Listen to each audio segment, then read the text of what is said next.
Happy Camper Radio. We are so happy to be back with you again. Hello, everybody. I'm Skip. I am a happy camper, and without question, we're going to make a happy camper out of you. Daniel, so happy to see you again. Hey, here I am. It's been a while since we've been here in the studio. We've had a lot going on between the both of us. Oh, yeah. But, you know, we're both campers. We are. We love the outdoors. We do. And the studio will never keep us away. There you go. So, you know, we had to get some things out of the way, and, you know. There were a couple of hurricanes, a couple of hurricanes to deal with, yeah. And we'll be talking about that amongst a few other things on today's edition of Happy Camper Radio. To our viewers and our listeners, so glad to have you back with us. Stick around. We've got a great episode coming your way. Happy Camper Radio.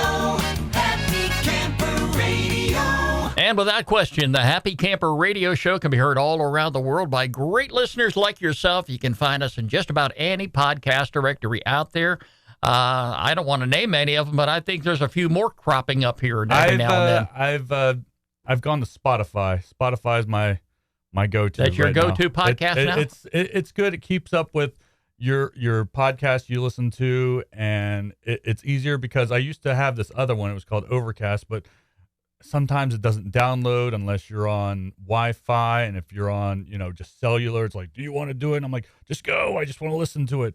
But yeah, Spotify is really good. Yeah, we're on Spotify. We've been there for a long time. Yeah, where it's at. Yeah, so you can find us there, and of course we're on the web 24/7 at www.happycamperradio.com. You can like us on Facebook, follow us on X.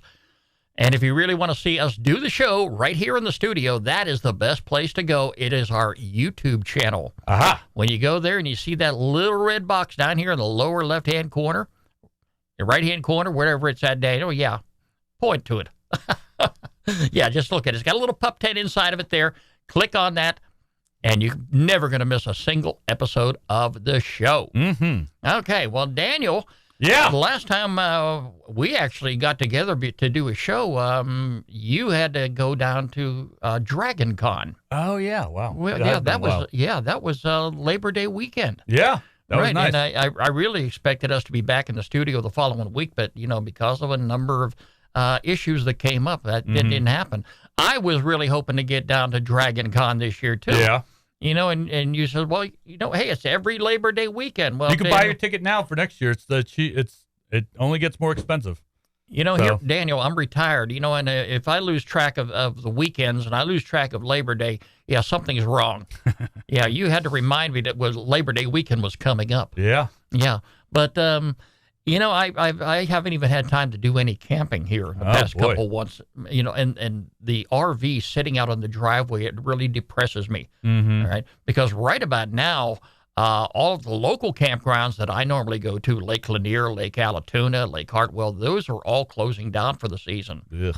So, but I do have one more camping trip coming up. I am going to the Grand Design North Florida Rally here in 2 weeks. How are they doing? Have you checked in on how they've doing after the hurricane and everything? Is everything okay over there? Or? Everything appears to be okay. I've not gotten any calls. I've not seen anything on the Facebook group. Yeah. So I'm assuming everything is okay. I'm keeping my fingers crossed because right now we're in the hurricane season. We are. Anything can happen. Yeah, especially with you. Some friends of mine from church, they're going on a cruise here. They're going to be leaving from Fort Lauderdale the following day after I arrive. Really? At the rally down in Glen St. Mary. I heard they got hit pretty hard. Glen St. Mary is just to the west of Jacksonville. So if you give an idea where I'm going to be, it's going to be about a 5-hour drive. I can live with that. Mm-hmm. Okay, and I'll be leaving out early on this trip. I'm leaving out on a Monday morning. Yeah. The rally doesn't start till Thursday, but I've learned my lesson. Got a pregame. You got to get there early. Got to get there early because if you don't, you're going to be getting all these Facebook messages from everybody that is there and all the partying that's going on, all the activities that are going on prior to the start of the rally. Yep. I'm not going to have that happen again. So, I'm really excited about that. I'm going to be at the North Florida Rally. Now, here's another interesting thing, Daniel. Last week, I had the opportunity to make reservations for 2 additional rallies coming up in 2025. All right. We have the Central Florida Rally coming up, and we have the Myrtle Beach Rally coming up. Now, I've explained this on the program before. And, for any of you Grand Design owners out there, you know exactly what I'm talking about. But if you want to get in on these rallies, whenever the window of opportunity opens up for you to put in your reservation, you've got to do it quick. Mm-hmm. You've got to be on your computer. You got to have your credit card handy because a lot of these rallies sell out in less than a minute. Wow. Yeah. So here last week, I believe it was October 5th. Mm-hmm. I'm sitting by my computer. And I should have checked my blood pressure before I start this, Daniel, because, your anxiety level really shoots up. Oh, yeah. Because if you don't get in, you have the opportunity to get on a wait list, but you really want to get in and secure your reservation. Yep. Okay, October 5th, they had window of opportunity open up for both the Central Florida Rally and the Myrtle Beach Rally. Mm-hmm. I was going to go to both. Mm-hmm. All right, and the Central Florida Rally, that window opened up at 9 o'clock. The Myrtle Beach Rally opened up at 11. Okay. And doing 2 reservations in one day, I think that was a little bit too much for me to handle. Okay. So I decided, no, I'm going to go ahead and put the Central Florida Rally on ice. I wonder what they're year. like after that hurricane. I wonder if because I know it hit Central Florida pretty hard. Well, I don't think that particular campground is on the coast. Okay. So I think they're going to be okay. Same with North Glen Carolina St. Mary. within the coast. Oh, my heavens, yes. Oh, wow. Yeah, but I'll tell you, I decided, no, I'm going to go ahead and pass on the Central Florida Rally for this particular year. But I really wanted to go back to Myrtle Beach. Ah. Oh, Daniel, Myrtle Beach, I loved it. That was my very first Grand Design Rally. Yeah. So I waited till 11 o'clock. The 9 o'clock window was for the Central Florida Rally. Myrtle Beach was at 11 o'clock. I got in there, and I got my reservation. Mm-hmm. Wow, Daniel. Yeah, I felt so good about this, and I got a hold of my brother because he's planning on coming back down. Oh, nice. And like the North Florida Rally coming up, I'm going to get there early. So I told the folks at Myrtle Beach, yeah, I'm gonna arrive early. I already got my call from the campground. Nice. Yeah, so I put my deposit down. That's coming up here at the end of March. Okay. In 2025. I'll be gone for a whole week back to Myrtle Beach. Mm-hmm.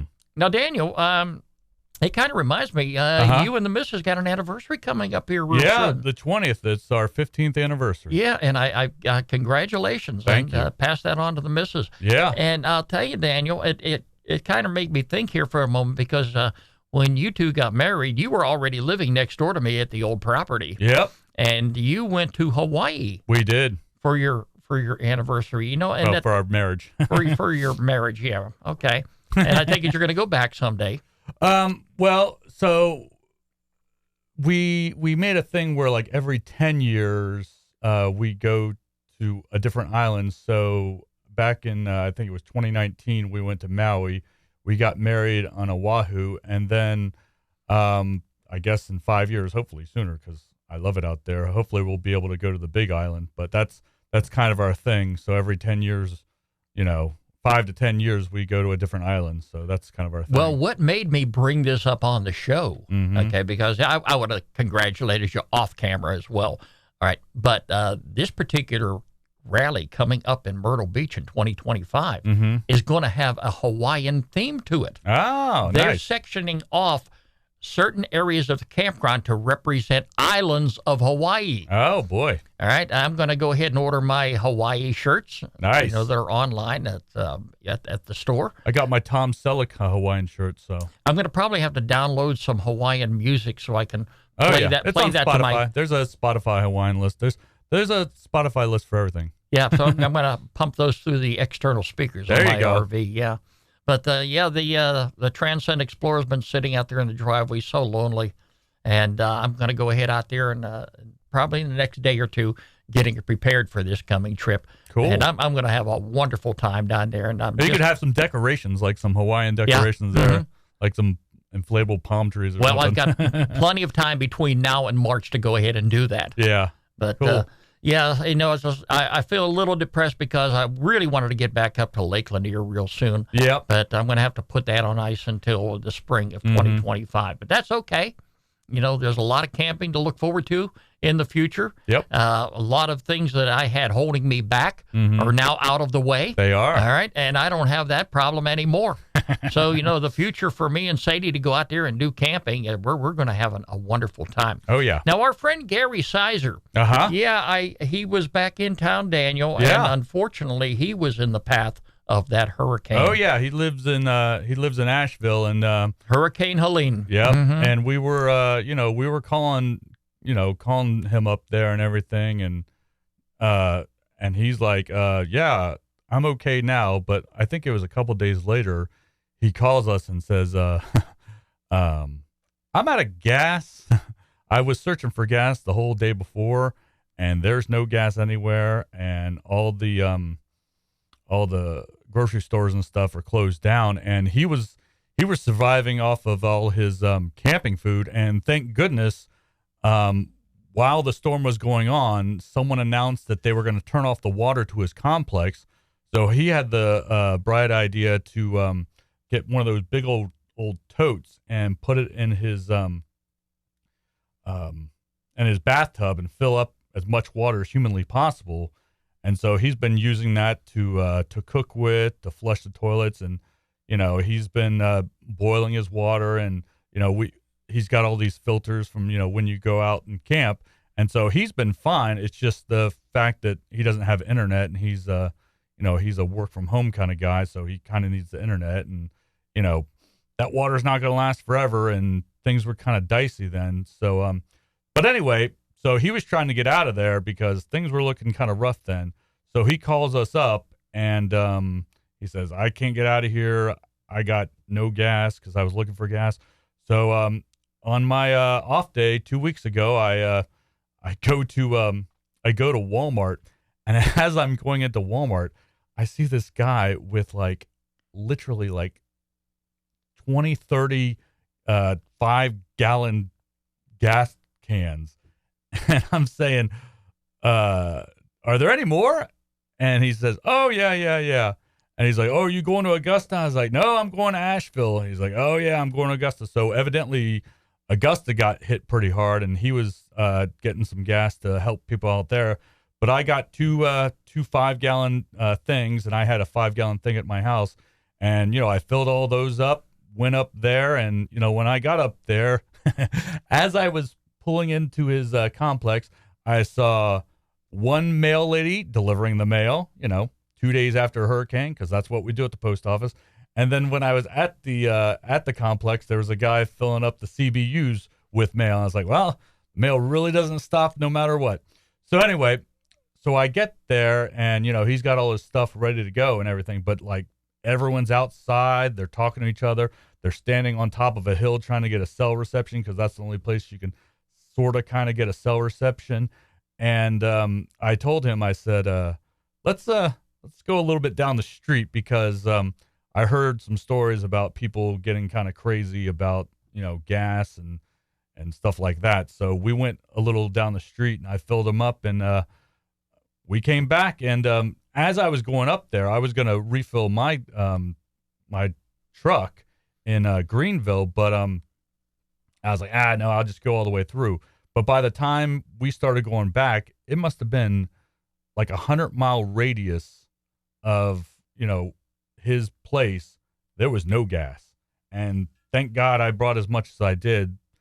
But, we made it fine and everything. And we stopped by Crackle Barrel and had some lunch and stuff. And we came back, and he was sleeping in the lap of luxury in the backyard in the pop-up. Wow. We set the pop-up up. Daniel, in being the good-hearted guy you are and the good friend that you are, you actually drove from Snellville, Georgia, all the way to North Carolina. Yep. To rescue him. Yep. There was All only right. one road, and as we were going up there, there was all kinds of these little cabins. They were little individual cabins, they were on the back of an 18-wheeler. And as we were going back, there must have been 15, 20 electrical linemen trucks, and they were being escorted by a police. And it was crazy. We were as we were going down, I looked to the right, there was this golf course. It was all mud. It was all terrible, and there were trees everywhere, and a lot of the trees were cut off. So I mean, I think it was just recently that road got open, because I was afraid, I was trying to figure out how to get there, because I saw videos on TikTok of 40 getting washed out. And, when I put into my GPS how to get there, it's like, go up 40. I was like, I don't know if I can go up 40, because I think that's washed out, but there's only pretty much one way in and out. And, yeah, it worked out fine, but, people are still hurting, and, it's pretty crazy up there, but it felt so good to actually do something. It's like when I was in the Navy and like 9/11 happened, I was like kind of a part of the news when we, first struck Afghanistan. It kind of felt, I kind of had that feeling of, I'm doing something that's like a part of this day and time. I'm going to save a guy, and they're always talking about people donating stuff and everything. I'm like, I'm going to save the guy. So it was really cool. Well, I've never lived through a hurricane, Daniel. I haven't either. Yeah, and I wouldn't wish that on anybody. Mother Nature harder. can be a beast. Yeah, it can really be a beast. Yeah, and there was some concern about that, but as Hurricane Helene passed through Florida and came up through Georgia, it shifted toward the east and went up toward North Carolina. It missed us, but that's how Gary and all the residents up there got hit. Oh yeah, yeah. But and I've had a recent experience yesterday with Mother Nature, as in the backyard of the house. I had a large branch from a tree come down, and it struck my hauling trailer. Yep. And this morning I went out there and I looked at it again, and for as depressing as that may be, I think about all the folks in South Carolina right now, and Florida, with the recent hurricane down there. My issues are mild compared to what they're going through. But the fact that you went up there and got Gary out of the situation. Yep. I'm sorry I didn't have an opportunity to see him while he was here.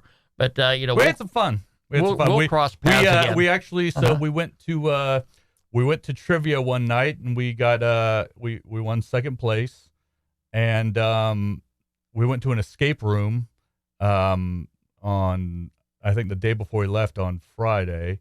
And that was a lot of fun. That's kid stuff. I'm too old for that, Daniel. Oh, we loved it. Oh, it's great. It's fun. I'll send you the picture. But okay. But anyway, another thing pertaining to camping, since this is a camping podcast. So when we put him out in the pop-up, we had the converter, and converter from the small to the large, 6 gauge or whatever that'll fit to the trailer. And I just got my my little orange 16 gauge 100-foot extension cord that I use for everything. I wasn't really thinking about it, and we plugged it up and everything. And you were running the air conditioner. Is that yeah. Okay. Yeah. Right. And so that the first time, I've never had any problems doing that, because we haven't had it on that long. But he was in there overnight, and thank goodness he saw it, because the line started heating up, and I think the breaker tripped, and yeah, it could have been a lot worse than it was. But we realized that we needed a little bit more of a hefty extension cord, so we went to Home Depot and get a 25-foot 10 gauge line, and it had a ground. My other orange one didn't even have a ground on it. So after that worked perfect. So if you're ever hooking up a pop-up or anything to like a house or something with the regular 120 or whatever, make sure you have a extension cord that can handle it. Right. Don't just get the weed whacker extension cord. You want to get something a little bit more heavy duty. So, but yeah, it worked great after that. He loved it. He loved the pop-up. He was like, "Oh, this is how y'all camp." I was like, "Yep." Yeah, and he's more of a primitive camper than anything, especially after hiking the Appalachian Trail, where we first met him, of course. Oh, that reminds me of another thing. So it's crazy how many things happened while he was down here. Evidently, I think it was like a couple of days while he was down here, he got an email from the New York Times. Really? And they did an interview with him about how the trail is and how the Appalachian community is doing and all that. And I'll send you the link if you want. So they weren't really focused on the hurricane. That's why they got in contact with him, because he still has his his stories from what is it? Stories from the Trail website, and I guess they just looked on his website and noticed that he was from Asheville, and that's why they called him up. And he got an interview from the New York Times, and there's an article about it that I'll send you if people want to look it up on the show or whatever. We'll have to put a link to it. Yeah. On Facebook, yeah. right. So that happened. So it was a lot of crazy stuff that happened. It was really cool. My, wow. The thing about camping, Daniel, if you run into a situation like the hurricane, and like it says, I can't even fathom what those folks are going through right now. But in the event something disastrous does happen, we can revert back to our camping skills, and use that for survival purposes. That's what was so great about Gary. He had all this camping food because, that stuff is, it's freeze dried, and so it lasts forever. And like ever since something like this has happened, I've been thinking about maybe getting like a little, survival like bucket just for food, just in case. Nothing's really ever happened around here. Thank God we've always missed the worst parts of storms, and storms have come through here. I mean, a while ago there was Opal, and then like I think back in 2009 on the west side of Atlanta there was a bunch of flooding, and it seems to always just miss us. Thank God. But you want to think about having maybe a couple of weeks of food there just in case the worst happens, and maybe get a generator. We talked to that guy with the car generator thing. I mean, you could think about getting something like that, and if your car's still working, you can have your refrigerator or your air conditioner or heater working off the car engine. So I mean, it makes you really think after something like this what you would really do if something like that happened. You've got to have a plan. Yep. Yeah, because you just never know. Mm-hmm. You can. I'm still astounded by a lot of these hurricanes. When they come through Florida, how some people just decide, well, we're going to sit here and wait it out. Yeah, and it's a dangerous thing to do because you just don't know the power of Mother Nature until she lashes out at you. Yep. Okay. But in my particular case, Daniel, I think I'm pretty well prepared for just about anything. Yep. I've got the RV. If I could always go sleep in there if something happens, hopefully something won't. But I will revert back to my camping skills, which being a camper all my life, I can go ahead and survive by that. Yep. Until things get better. Now, talk about having some dried food and freeze dried food, and that's okay too. It probably would be a good idea right now to start stocking up on those kind of things. Yep. And I don't mean to throw politics in here, Daniel, but you've seen what food prices are. Yep. I'm just here by myself, and it's not uncommon for me to spend $100 a week at the grocery store. Oh yeah. So yeah, I mean, you can go ahead and add a few extra things and stock up just in case. You just never know. I've got a lot of my primitive gear from back in my days when I was, primitive camping. Yeah. I've got those little portable butane stoves. Those things are great, Daniel. Yep. I've got a number of those canisters still, and I'll probably, stock up on a few of those because you just never know. If your electricity goes out, if you have one of those electric stoves, electric microwaves, the power goes out. And that's the problem that you've had in North Carolina right now is the electricity and the water. Yeah, that's what Gary was doing when the power was out, and he was there for a couple of days. He was using his little camp stove, and he had his little, like little butane canisters, and that's how he was cooking his food and, boiling water and everything. So, like, that stuff really comes in handy. And not everybody has those things, no, right? I know. He told me, he's like, he couldn't believe how unprepared people are and how desperate people get when just a few things happen like that. I mean like nothing happened to his apartment complex, but people were just like freaking out just because there's no power or water. I think about it. I think there's a creek right there. You just go get water from the creek and then boil it and filter it through the Sawyer filter, and you're good to go. But like People don't really know about that kind of stuff. Yeah, several years ago when they opened up the new Gander Mountain up here in Snellville, that was only that store. I'm surprised. I was up there for the grand opening, but that's when I bought 2 of those butane stoves. And they go for about $24 a piece. Yep. And I still have them in the RV because if I'm ever doing any cooking outside, I'll have them handy. Yep. And you can get about 4 good meals out of one of those canisters. Yep. So that comes in super handy when you're in a survival situation. That Gander Mountain store, I like that. I'm surprised they didn't even last a year there. It didn't last too long. Yeah, Heck, the place after that didn't even last that long. But hey, That's not even there. we got Bass Pro nearby. We got Yep. Cabela's. We can always go there anytime that we want to. And Tractor Supply, they've got a lot of stuff too, and That's right, and Yep. and they're not too far away from us. And of as course, well. my favorite store that's not in Georgia, but it's in other places called Rural King. That's a fun place if anyone knows about that place. It's kind of like a Home Depot / Tractor Supply place, and they have free popcorn, so I love that place. Yeah. So anybody that's not into camping and want to catch this episode of the show, it might make you start thinking about situations that could happen again, and we hope they don't happen. And the thing about it is, if you get this free dried food, it lasts for like 25 years.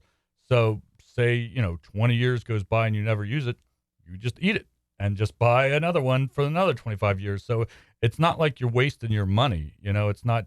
It's there for emergencies, but you can also use it too. So and I would definitely also have a couple of things of gas handy. I mean, I'm not sure how you would do that if you lived in an apartment complex, but the 2 5-gallon tanks that I bought for Gary, he actually got them from me so he could fill them up and use them in case he ever needs them. So I'd always have about at least one 5-gallon canister of gas handy at all times, just in case something happens. Yeah, well, I think this is a lesson, especially from the past 2 hurricanes. If the authorities give you the warning to get out, heed those warnings, head to high ground, get out of the area. And I'm prepared to do that, Daniel. If I'm down in Florida or anywhere on the coast and I'm camping and, there's the threat of any type of severe weather that's going to affect my personal safety, the safety of my pet Sadie, who is with me. Yeah. All right. And my gear. Yeah, I'm packing up and I'm getting out, because there's always going to be another day to go camping. So, and it's good to have those things. I really hate the fact that anybody would lose their home, their personal belongings, their family heirlooms, things like that. But, you've got yourself and your family, and that's more important than anything else. Yeah. If you can go ahead and start preparing in the event something like this does happen down the road, put those camping skills together, get those things that you need, have them handy, because a lot of people right now to this very day, Daniel, there's a number of people that are unaccounted for. Yeah. And I mean, they hopefully they're okay, and they just might be up in the hills somewhere, trying to figure out where their next meal's going to come from. Yep. That's why big buckets of those freeze-dried foods would come in handy, as well as a little butane stove and what have you. It doesn't take much to put that together. No. And it's a lifesaver in Absolutely. situations like that. Daniel, it's time now for our featured campground of the week, and that's right here on the Happy Camper Radio Show. Camper Radio. Happy Camper Radio. Well, Daniel, let's go right now to someplace that's a little bit warmer. Okay. All right, and hopefully these folks didn't get any hurricane damage. Okay. It's going to be right down there on the Florida-Georgia coast. Okay. This is the East Bay Campground. It's on Lake Seminole, and it's located right there, like I say, on the Georgia-Florida line. And this is a nice campground I'm thinking about going to. Probably going to be passing right through there on the way to the North Florida Rally. The East Bay Campground is a campground that's open all year round and offers a total of 65 sites, most of which have electric and water hookups, flush toilets, shower, drinking water, laundry facilities, and a dump station. That's also provided. They also have a group picnic shelter on site, too. But it's a great campground, and they've got a lot of activities and amenities right there: water sports, hiking, fishing, boating, biking, bird watching, canoeing. Talking about the lake, Daniel, yeah, I'm ready to hit the lake myself. Okay, and that's one of the nice features we have here in the South because we got a number of Great Lakes very close by. But this is a great place to go fishing. If you're going to be out of state and you're coming into Georgia, make sure you get a non-resident fishing license so you don't run into anybody from the Department of Natural Resources that's going to ruin your day for you. Or just have a kid nearby and give it to him. That don't work because some of these guys, Daniel, I've seen them on the YouTube channels. Yeah. They sit across the lake with binoculars. They got you. They got you. Yeah, you're not going to get away with that. But hey, I'm not a fisherman. I was many years ago. But if I were, I would make sure that wherever I go in any state that I would be following the law. Okay, if they have these non-resident fishing licenses, they may only cost a couple bucks. Yeah. Okay, but it's going to keep you out of trouble. And it's going to, prevent you from enduring a very serious fine. You don't want anything like that. But, this is a great campground. And make sure you look at the need to know before you go items. And there's a number of them right there at the very bottom of the page. Also, remember, don't move firewood. Protect your forest from those tree-killing pests by purchasing your firewood locally and burning it on site. I'm going to have a lot of firewood in my backyard here for this coming season after I get out there with the chainsaw. But, I'm not going to haul any of them down to Florida. Yeah. You keep your firewood, burn it locally, buy it locally. Okay? Don'tMoveFirewood.org. We have a link to it also on HappyCamperRadio.com. But this is a beautiful campground. If you like the state of Florida and you like Georgia and you like to camp right there on the coast, consider the East Bay Campground right there on Lake Seminole. It is our featured campground of the week right here on the Happy Camper Radio Show. Skip and Daniel Oh, yeah. on HappyCamperRadio.com. And if you have a campground you'd like for us to feature on the program, get in touch with me, Skip, S-K-I-P, at HappyCamperRadio.com, or this guy sitting right in front of me. Hey, it's Daniel at HappyCamperRadio.com. And be sure to include a link to the campground website. Well, that's going to wrap up today's episode of the Happy Camper Radio Show. Daniel, I feel so much better that I'm back here behind the console, back here talking to you and talking up camping, which is something we do at our very best. Yep. Yeah, and we're going to be back in the studio again before you know it. Oh, yeah. Remember, friends, every pet deserves a loving home. I want you to do exactly as I did. Visit your local shelter and adopt a pet today. We're on the web 24/7 at www.happycamperradio.com. Like us on Facebook. Follow us on X. And by all means, subscribe to our YouTube channel where you can see this show. The Happy Camper Radio Show is a presentation of Skip Huber Productions. I'm Skip. I am a happy camper. Daniel's a happy camper. And no doubt about it, my friends, hang around with us long enough, we'll make a happy camper out of you. Talk to you again real soon. This is Happy Camper Radio.